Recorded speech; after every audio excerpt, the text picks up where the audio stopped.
All right. What up? What up? What up? Welcome to Bleav in Rams. We are jumping on. It's almost like an emergency pod because we only have a certain amount of time with the one and only Super Bowl champion, Rob Havenstein, 11-year Rams vet. He has to go and do some family things, but we are so grateful to get you because today is the NFL schedule release. The Rams officially put it out, and we've all been anticipating it. First and foremost, how are you doing? And did you get a chance to take a look at the schedule? Because it literally just went out 7 minutes ago. Yep. Had a chance to kind of scroll it over, and obviously the Rams do a great job with their marketing and kind of see what theme they're going to go with this year. And it was nice. It was cool. Yeah. A Napoleon Dynamite ode. It's very simple. Guys, you got to check it out. The Rams always do a very good job taking it to the next level. The schedule release becomes almost like a day, a moment in the NFL of itself. Like, to me, it just blows my mind how brilliant NFL marketing just tends to be. When you look at the schedule, and as a player, before you retired, did you like immediately check it out? And when you look at the schedule now, what stands out to you? Honestly, the biggest thing that stood out was week 16 and week 18, Seattle back-to-back or 2 times in 3 weeks. Obviously, that's going to be a huge challenge. But that's the number one thing blaring out at me. But yeah, this is the first. It's kind of different for me because this is the first year I've looked at the schedule, being like, all right, who we playing? Who do I got that week? It's the first time I kind of look at a schedule release, and she's like, oh, that'd be a fun game. That'd be good to see. Oh, that's early in the season. That'll be a good test. And it's not just like, all right, who am I blocking? So it's kind of actually a little bit of a relief to do that, and it'll be fun. I think the Rams have 6 primetime games. I'm not quite sure if that's the most in the NFL, but it certainly goes to show that the NFL scheduling gods find that the Rams this year are going to be an interesting team to follow. When let's just break down the first half, if you will, because the Rams, again, uniquely going to Melbourne, down under. It's going to be a long flight. I imagine some jet lag. But then 11 days later, they have the Giants at home before taking another road trip to go face the Broncos. What about the first half, or certainly the first third of the schedule, stands out to you in terms of the jet lag and the most? I think they have the second most travel miles this year, which they did last year as well. Yeah, the Rams have always done a great job with trying to get as much science-based information back on like what's best for the team about when to travel. Yeah. So in terms of like the numbers and science, like it's going to be as optimal as possible. It still doesn't do anything for a long flight. Luckily, it's week 1, so I'm sure they're going to get down there pretty early and try to acclimate as much as possible, because you don't have the constraints of this really on training camp, but it's kind of like a dead week anyways for that week. But that first trip, being that it's week 1, should be a lot better, obviously, than middle of the season.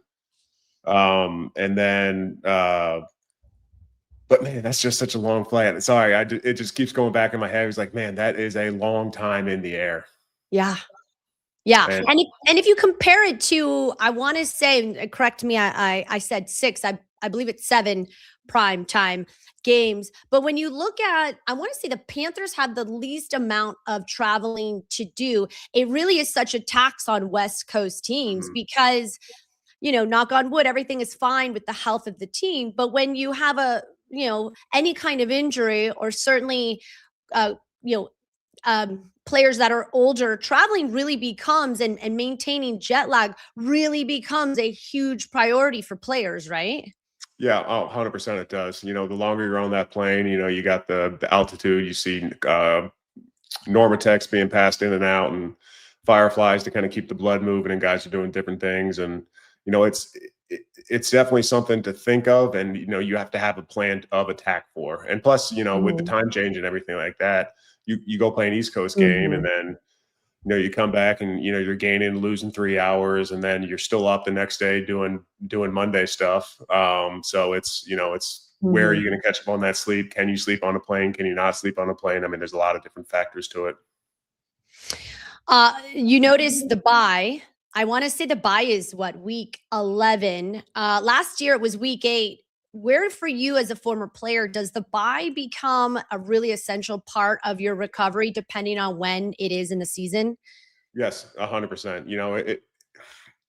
I feel like everyone doesn't want that early bye because the early bye just sets up for just an absolute grinder of kind of the Mhm. last half of the season. So week 11 is kind of right in the sweet spot where maybe you're starting to get a little bit nicked up, just the turnover and trying to get back, and especially with the primetime games. And I didn't look at the exact Thursday games, Monday games, and all that stuff, but all that plays a role. And so when you do get that week and kind of the Goldilocks time frame, it's just so much Mhm. nicer on your body, especially for some of those veteran players. Okay, so the Thursday night, they do have a Thursday night, and it is against Kansas City, Hmm. and it's week 13. When you talk about a primetime game, do players prefer a Monday night game or a Thursday night game? Where's the sort of interest in which night is more preferable? Yeah, I mean, for me Less. personally, and a lot of other guys, it was Thursday night. Thursday nights are really hard on the body. Don't get me wrong, but you get that weekend off. So Mhm. it's kind of like a little bit of a mini bye. Those Monday night games are tough, especially for sitting over there on the East Coast, and because there's no football on during the day. You might wake up, have breakfast, a couple meetings, and you just kind of got downtime, and it's you're just in a hotel for a long time, and you're kind of just sitting there and don't really have much to watch. And if you let your mind wander about what you're going to do too early, it's just a lot to think about. So me preferably, I'd rather do a Thursday night game, and you just kind of tell yourself, look, this is gonna stink on my body. It's a lot mentally, but as soon as that's done, I get the weekend. I can take some rest. I can take some time and try to heal what I need to heal. Yeah, the Monday night games are tough because there's no real added recovery or turnaround, and you're waiting later. And prime time or not, it's still the NFL. Any game's big. So Yeah. whether it's at night or on Monday or Sunday night, it's still tough. Here with Rob Havenstein, Rams Super Bowl champion, recently retired. You're 11 years with the team. So grateful to be able to get you. I know we only have a couple more minutes. Rob has to run off. We are so grateful we're able to even get your perspective on this as a former NFL player, and inside and out this Rams team. How challenging is it? And of course, you're playing a game on the road in Washington. You're on the road against Philly.